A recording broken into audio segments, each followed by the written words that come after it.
T20 ప్రపంచ కప్లో విశ్వ విజేతగా నిలిచాక స్వదేశానికి రావాల్సిన భారత జట్టు తుపాను కారణంగా ఫైనల్ మ్యాచ్ జరిగిన వెస్టిండీస్లోనే బార్బడోస్లో చిక్కుకుపోయింది.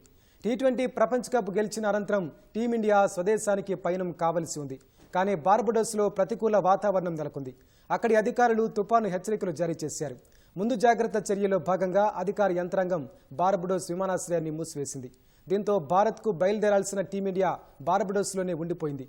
దుకాణాలు, కార్యాలయాలను కూడా మూసివేసిన అధికారులు నగరంలో కర్ఫ్యూ విధించారు. పరిస్థితులు మెరుగుపడే వరకు తమ ఆదేశాలు కొనసాగుతాయని అధికారులు చెప్పడంతో భారత జట్టు రాక మరింత ఆలస్యమయ్యే అవకాశాలున్నాయి. టీమిండియాతో పాటు మ్యాచ్ కవరేజ్కు వచ్చిన మీడియా సైతం బార్బడోస్లో చిక్కుకుపోయింది.